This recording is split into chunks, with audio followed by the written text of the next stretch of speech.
This is Intercepted.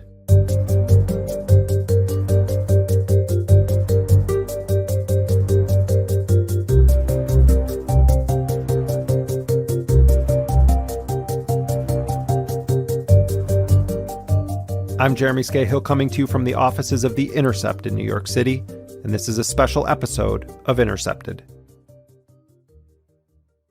Early Monday morning, a few minutes past midnight, The Intercept published a major series of investigative stories based on a cache of more than 700 pages of secret Iranian intelligence files. They detail years of painstaking work by Iranian spies to co-opt Iraq's leaders, pay Iraqi agents working for the Americans to switch sides, and infiltrate every aspect of Iraq's political, economic, and religious life. The leak of these files is historic. They paint a picture of the actions of a pretty rational nation-state actor's intervention in the affairs of a neighbor whose government once launched a devastating war with the backing of the world's preeminent superpower, the United States. The fighting, begun by Iraq, threatened to involve other Gulf states and even the Americans and the Russians, who both have deep-rooted interests in the region.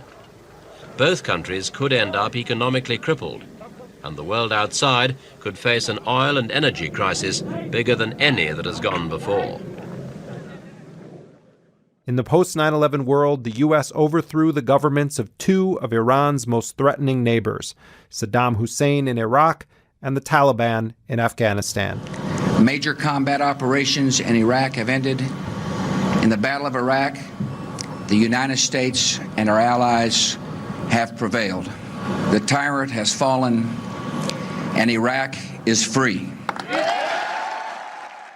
At the same time, Iran came dangerously close to being in the crosshairs of American regime change. These stories must be viewed in that context. In a moment, we're going to be digging deep into the revelations of this major new investigative series published by The Intercept and including one story jointly reported with the New York Times. At this moment, both Iran and Iraq are engulfed in massive protests. And before we get into the meat of the revelations of this new investigative series, it's important to step back and look at some of the bigger history.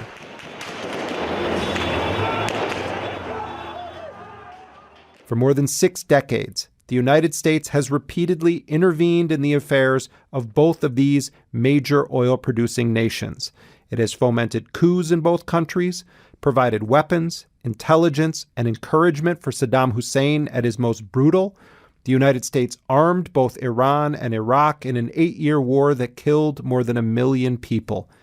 The U.S. has unleashed devastating economic sanctions on both countries, causing immeasurable suffering among the civilian populations of both Iran and Iraq.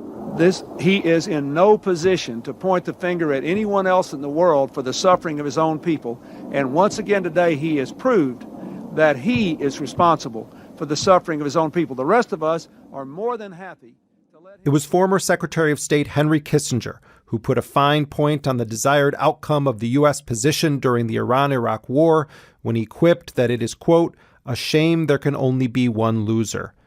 Back in 1953, the United States orchestrated the overthrow of Iran's democratically elected leader, Mohammad Mossadegh, a popular figure who ended the rule of the British-backed monarchy in Iran and promised to use that country's vast resources for the benefit of its people. Meanwhile, in Tehran itself, all stood ready to welcome the return of the Shah after the dramatic development in events which first compelled him to flee and then led to a royalist coup d'etat in which Mossadegh was arrested. It was this coup and the ensuing brutality of the Shah of Iran that ultimately paved the way for the Islamic Revolution of 1979 and the seizure of the U.S. Embassy in Tehran. Hundreds of Iranians finally overran the embassy compound, seizing about 90 people, mostly Americans. The hostages, men and women, were blindfolded and herded into the embassy. In 1963, a decade after the overthrow of Mossadegh in Iran, the U.S. aided the overthrow of Iraq's popular leader, General Abdul Karim Qasim. The streets of ancient Baghdad become the scene of a short but decisive revolution that topples the pro-communist government of Premier Abdel Karim Qasim, shown here on the right. Just as in Iran, Qasim's crime was his intent to nationalize Iraqi oil and create robust social programs. It was the overthrow of this Iraqi government that made the ascent of Saddam Hussein's brutal regime a reality. Indeed, the CIA provided lists of suspected communists for Saddam and the Ba'ath Party to use as they murdered political opponents and installed their iron-fisted regime.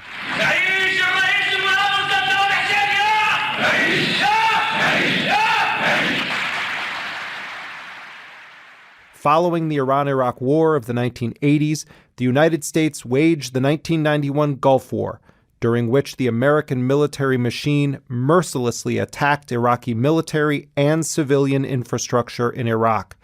At the end of that war, President George H.W. Bush decided to keep Saddam Hussein in power rather than march on Baghdad, specifically because Saddam was a brutal and vicious dictator who had proven useful to the U.S. agenda in the region, particularly in the war against Iran. As Commander-in-Chief, I can report to you our armed forces fought with honor and valor. And as President, I can report to the nation, aggression is defeated, the war is over. During the 1990s, the Clinton administration presided over the most sweeping economic sanctions in modern history, resulting in the deaths of hundreds of thousands, if not more, Iraqi civilians. We have heard that 500,000 children have died. I mean, that's more children than died in Hiroshima. And you know, is the price worth it? I think this is a very hard choice, but we think the price is worth it.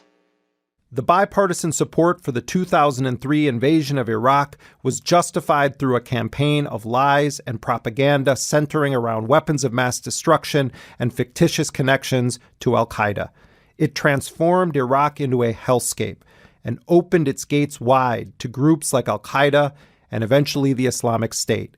The CIA and the U.S. military began arming and training sectarian militias in Iraq, engaged in the disastrous de-Baathification policy, and then in 2011, President Obama oversaw a made-for-television withdrawal of American forces.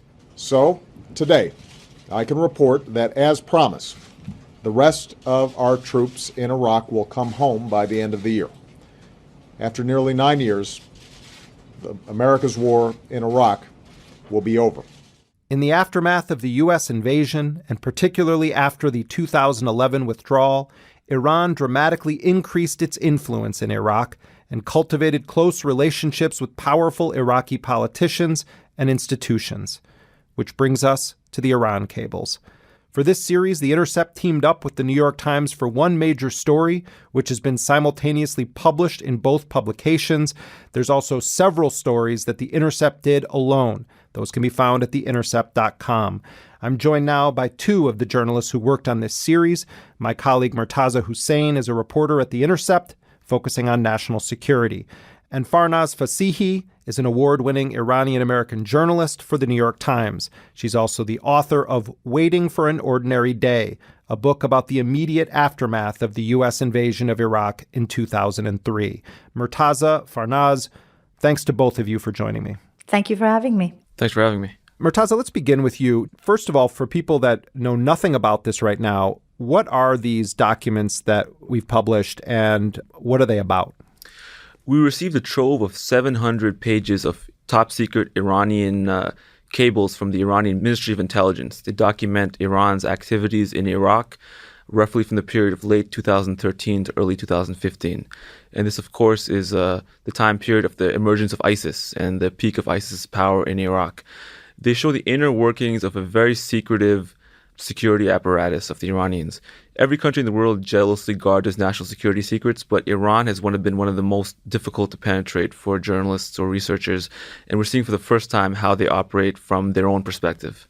There's a way in which, reading through these documents, it becomes pretty clear that Iran is a very rational nation-state actor in a lot of ways, and that this is a country, their neighbor Iraq, that waged a brutal 8-year war with Iran, and that a lot of what you see in these documents is akin to what you see major powers in the world doing all the time, particularly in nations that are in their backyard. What were the biggest takeaways for you as you went through these documents and reported this story?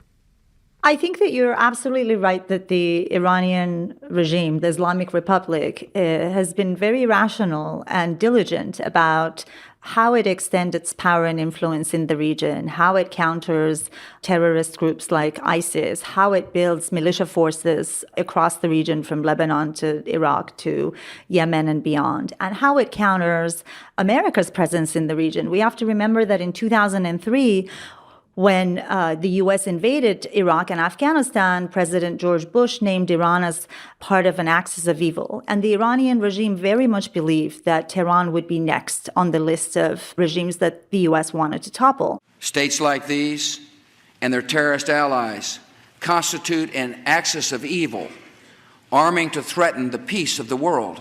And for them, gaining dominance over Iraq, particularly military, political, and intelligence dominance over what the Americans were doing, discovering how the Americans operated, who they were close to the Iraqis, and trying to outmaneuver them became not just part of wanting to know what was going on in their neighboring country, but part of a survival strategy for the Islamic Republic. And we see this clearly in these cables. I mean, I've been documenting Iran's rise in Iraq from the ground in Baghdad as Baghdad bureau chief for the Wall Street Journal, and also as a reporter based in Beirut. And, we all anecdotally knew and we could see signs, but this is an extraordinary amount of insight and detail into how they went about this, who they contacted, how they cultivated sources, how they recruited spies. It's a very important document for anyone who's interested in not just Iran, but the Middle East. Murtaza, talk about some of the relationships with Iraqi political figures and power brokers that Iran cultivated and what the documents tell us about Iranian influence over very powerful Iraqi political figures. Well, it's been no secret that Iran has close ties to Iraqi political figures, but we've never seen in such intimate, textured detail the relationships they have. For instance, the current Iraqi prime minister is described in the documents having a special relationship with the Iranians. There's a list of Iraqi ministers who it names who has a good relationship with the Iranians or not, who can be relied on or not. And the former prime minister, Haider Abadi, is described in a conversation with an Iranian intelligence case officer having a very frank and somewhat provocative conversation about the future of Iraq and discussing the future of different sectarian groups in Iraq, the Shias, the Sunnis, and so forth. I think this shows that Iran, to put it mildly, has very privileged access to the Iraqi political and economic system. We see now that they work through personal relationships, and their penetration of Iraqi society is deep, and it's far more profound, I think, than the U.S. had even at the height of the occupation. They have long-standing ties to Iraqi officials going back decades, people who spent the years of Saddam Hussein's rule in exile in Iran. And now when the U.S. came and deposed Saddam Hussein, those individuals went back to Iraq, and they form a very reliable group of individuals within powerful positions of the Iraqi system who Iran can rely on. It's also interesting, Maz, that you also have this assertion in these documents, or what appears to be evidence, that you had assets in Iraq, Iraqi intelligence assets who were working with the Central Intelligence Agency, who then essentially flip over and become assets of Iranian intelligence. And one of the revelations in the documents is that these individuals were expected to essentially do a debriefing of everything they know about the operations of the United States and the CIA. The U.S. came into Iraq. They smashed the system that existed. They used a lot of violence and money to reorganize Iraqi society, and then they ultimately left. The mission of an Iraq that could finally govern and secure itself has become real. Iran cannot leave Iraq, per se, because it's always going to be their neighbor. Geographically, that's never going to change. And when the United States disorganized Iraqi society, Iran came back in and tried to put the pieces back together in a way which was in their interests. So they had all these individuals who, in some cases, worked for Saddam, then worked for the United States, and then maybe were cut off from any source of income. They were a vulnerable population of people for Iran to scoop up and make them their own assets. And all the training and, in some cases, equipment that they received from the Americans, they then pass on to the new handlers, which were Iran. Farnaz, there are two major Iranian intelligence entities whose operations are described in these documents. And I should say that these are files from one of those entities, the Ministry of Intelligence and Security. But on the other side, you also have the Iranian Revolutionary Guard Corps, which, is a frequent target of U.S. attacks and belligerent rhetoric from people like Mike Pompeo and others. Explain how those two entities operated in Iraq and whether it was at cross purposes or they were on the same team. The Revolutionary Guards control Iran's foreign policy and military strategy when it comes to countries in the region that are deemed national security interests. That would include Iraq, Lebanon, and Syria.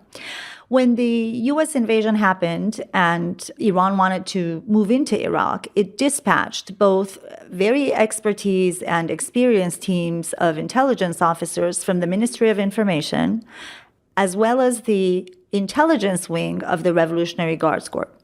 These agents were working in parallel to one another, working toward the same goal as making sure that Iran knew what was happening in Iraq and had this information dominance and insight into what the Americans were doing and how the Iraqis were cooperating with them. These reports were then prepared and sent back to individual headquarters back in Iran. The Ministry of Intelligence and the Revolutionary Guards Intelligence Wing would combine them and prepare a report for the Supreme National Security Council of Iran. In the event that a decision had to be made or sensitive information, the Revolutionary Guards always has the last word. We know that General Qasem Soleimani, who's the commander of the Quds forces, the external branch of the Guards, is one of the most influential and powerful men in both Iraq and the rest of the region, in Syria and Lebanon. He was often called on to go help Iraq do crisis management, from how to maneuver an American occupation to how to overcome a Sunni insurgency, how to defeat ISIS. And in fact, right now, Mr. Soleimani was called into Iraq to help the Iraqi government manage the street protests that we see unfolding. Murtaza, on that issue of these two entities operating in Iraq at the same time, what can you tell us about their relationship with each other and what the documents reveal about the perception of the MOIS of the operations of the Revolutionary Guard Corps?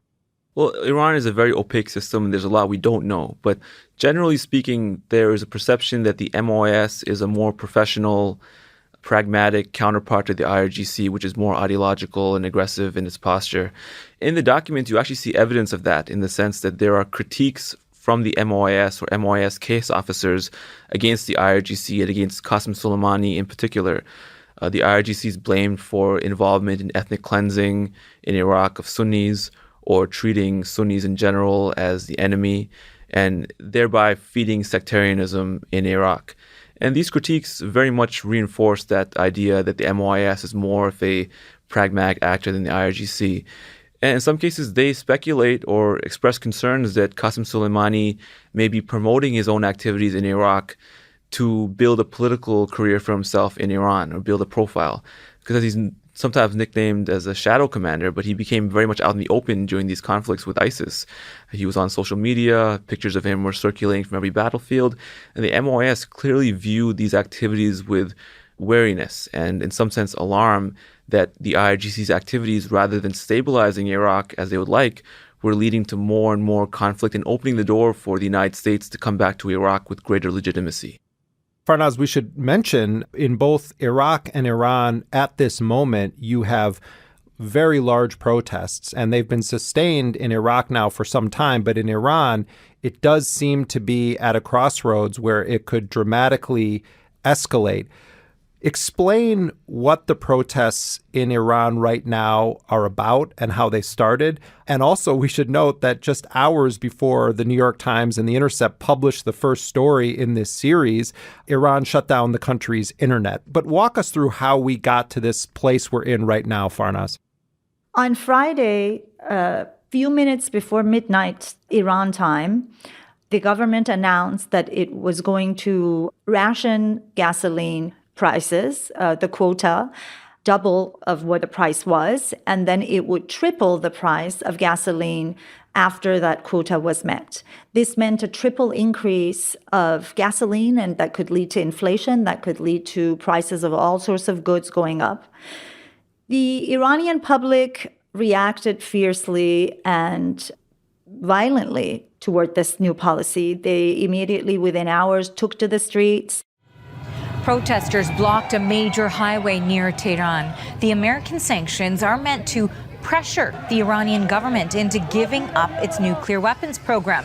And they're hitting the average Iranian hard in the pocketbook. There's been riots and demonstrations, according to the government, in 70% of provinces in Iran. We're seeing massive protests in not just the big cities like Tehran, Shiraz, and Isfahan, but also much smaller working class cities. And very quickly, just like their counterparts in Lebanon and Iraq, these protests in Iran went from being about the increase of gas prices to really targeting the entire system and the Islamic Republic regime. They've been calling for Ayatollah Khamenei to step down. They're chanting, "We don't want an Islamic Republic anymore." They have torched banks and government buildings and one of Mr. Khamenei's offices, setting ablaze his posters in different cities. So it's almost like a pent-up anger at the system and frustration and lack of hope that has suddenly exploded. And the government, of course, reacted by near complete shutdown of the internet, now in its second day, and blocking Iranians from using phone apps like WhatsApp that they were using to send videos and eyewitness accounts. These protests are continuing. Somehow the Iranians are managing to circumvent the internet, blocking and get some of the videos out. So we have a very limited window into what's happening in Iran. And with every day, these protests are taking more of a tone of violent riots. I think there's a report of at least 12 people dead and hundreds injured and thousands arrested. Maz, the departure of John Bolton, I think, gave some people who watch Iran closely and are concerned about the future of that country some bit of relief, because you have this notoriously hawkish person who is in bed with, Iranian exile terrorist groups and others, who has openly said that he wants the Iranian regime overthrown. Those ideas still exist in the Trump administration very much, and we see it in the statements of Mike Pompeo. The only viable way forward is through comprehensive negotiations that address the full range of Iran's threats in their entirety. Iran's most recent action is yet another clear attempt at nuclear extortion that will only deepen its political and economic isolation from the world. How does the belligerent stance of the United States toward the government in Tehran coincide with these protests? And what are the sort of stakes here, given that you have, on the one hand, people rising up and protesting in Iran, and on the other hand, you have this incredibly powerful nation state, the United States, that has made clear that it wants to overthrow the government of that country? Well, the IMF released figures recently which showed that the Iranian economy is on track to contract 9.5% in this year as a result of U.S. sanctions. That's a staggering figure, apocalyptic levels of economic contraction. And this explicit goal articulated by State Department officials of these sanctions is to create a crisis within Iran. And the brunt of that falls upon ordinary people who have grievances with the system as it exists. And of course, when nothing is affordable, when people are losing jobs, when inflation's at 40%, all the existing grievances are amplified. And you've created a crisis situation in the country where people in the streets, they're desperate, they've lost any sense of hope or faith in the system, and they're turning against the pillars of the system now too, which, as I said, they may not have liked anyways. But now that there's nothing left to lose, it's come to a crisis situation where it is resulting in violence. And those people in the administration and in their orbits in D.C., they have made no secret of the fact that they would like to create a revolutionary situation in Iran. The only question is, What sort of suffering will Iranians undergo in that process, and what will come after the collapse of the government when you're looking at a revolution which seems to have started out of desperation, a revolution of hunger and despair? Farnaz, I know that you are not inside of the heads of the top officials at the IRGC or in the inner circle of power in Iran, but what is your sense of how the Iranian state or its various power players are going to view this reporting by The Intercept and the New York Times and the revelations in these cables? I think the Iranian regime and government will feel very alarmed by the fact that a leak of this magnitude is in the hands of American media. It is unprecedented to have this kind of access to Iran's intelligence apparatus. So that will alarm them. They will also worry about what else is in the cables that hasn't been reported or might come out.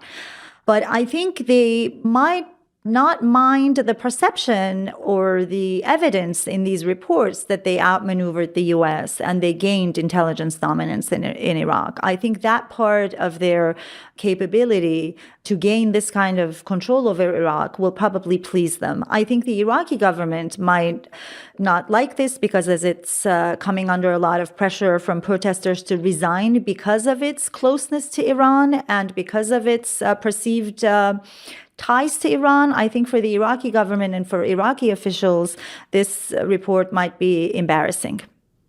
You know, Maz, on that point, the center of these protests now is this notion of Iranian influence in the country. What is your sense of how these revelations are going to be interpreted in Iraq in the context of the protests, but also in the context of the bad actions of the United States over these many decades in the country?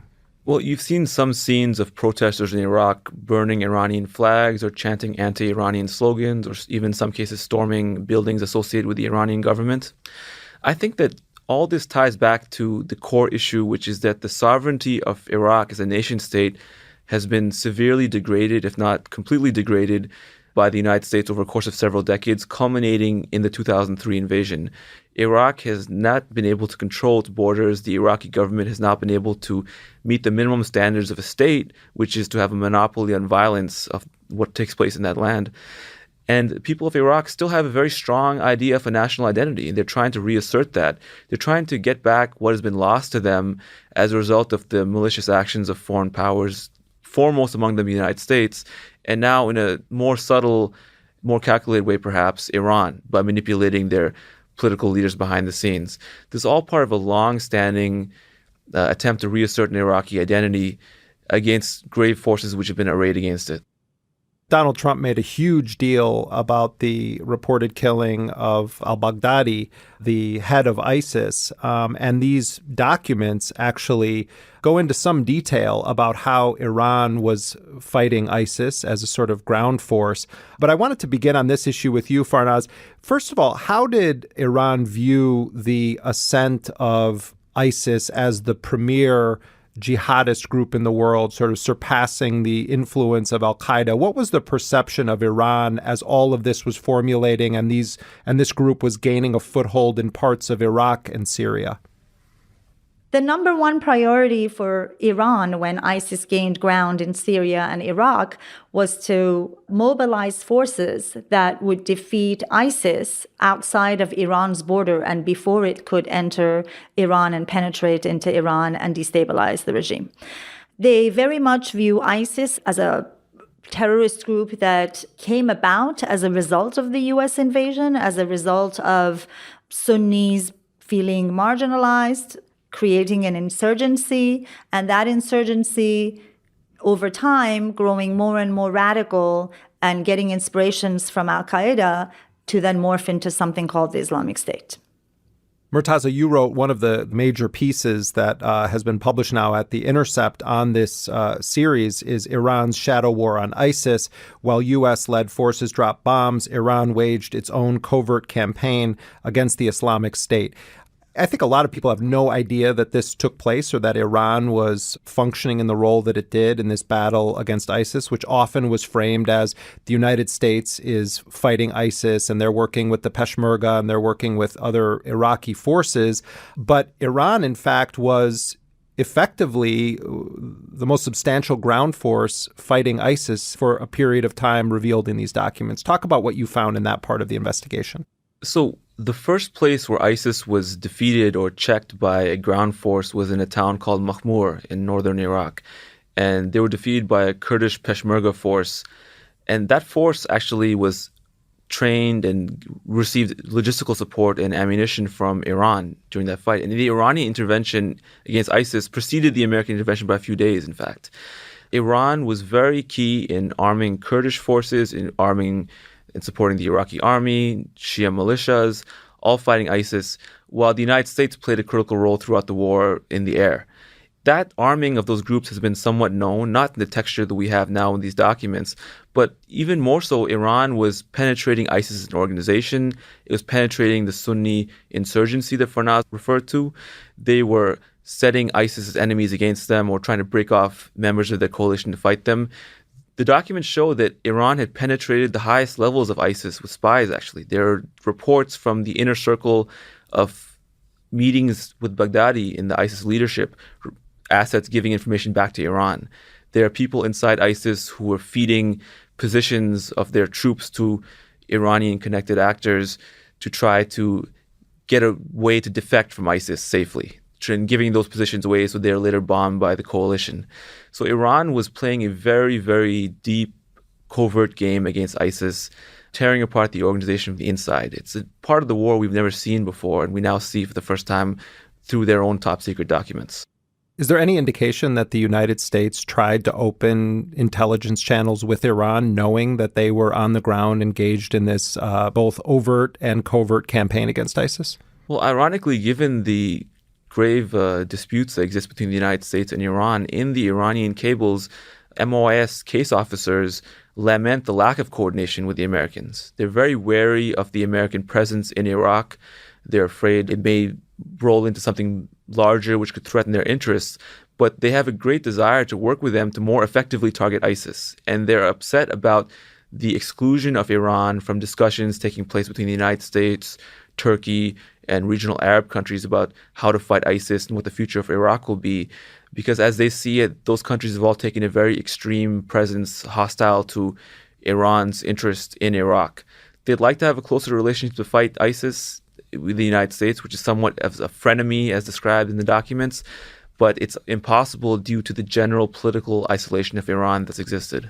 Farnaz, finally, before we wrap up, what is the big takeaway from all of this? I know that the reporting is going to continue, and this is a large cache of documents, and people are still reporting out stories on it. But where we are as of this moment, what's the big takeaway for you from this reporting and the documents going forward, and what we should be looking for in the months ahead?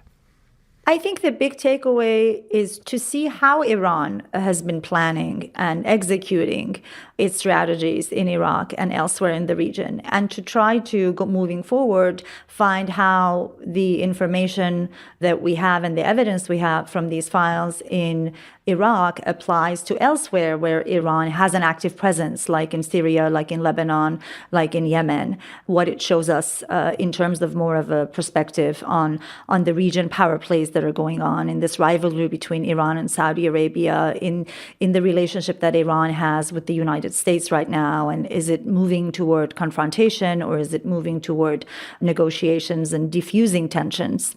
Maz, final word for you, the big takeaway.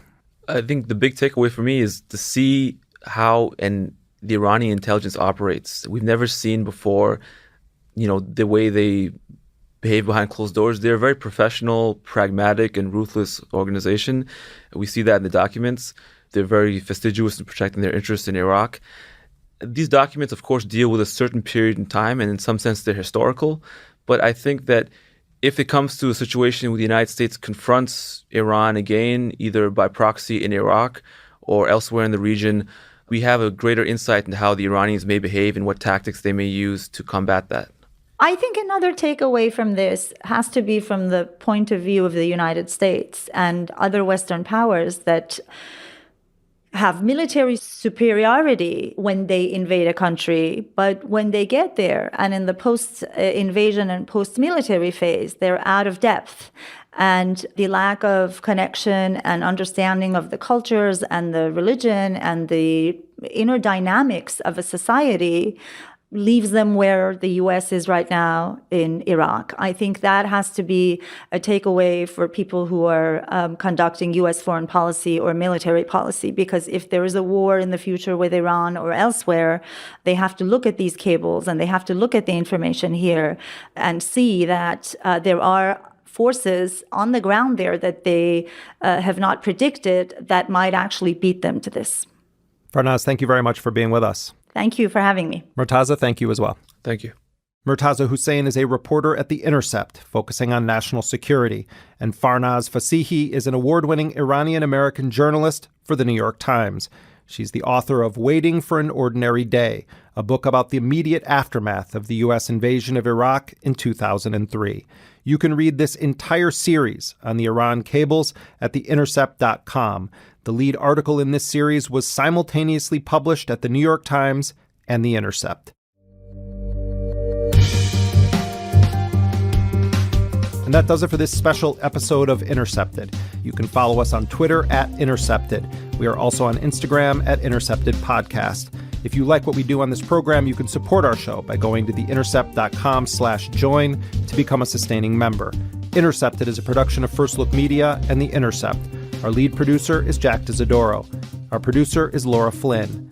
Elise Swain is our associate producer and graphic designer. Betsy Reed is editor-in-chief of The Intercept. Rick Kwan mixed the show. Transcription for this program is done by Nuria Marquez Martinez. Our music, as always, was composed by DJ Spooky. Until next time, I'm Jeremy Scahill.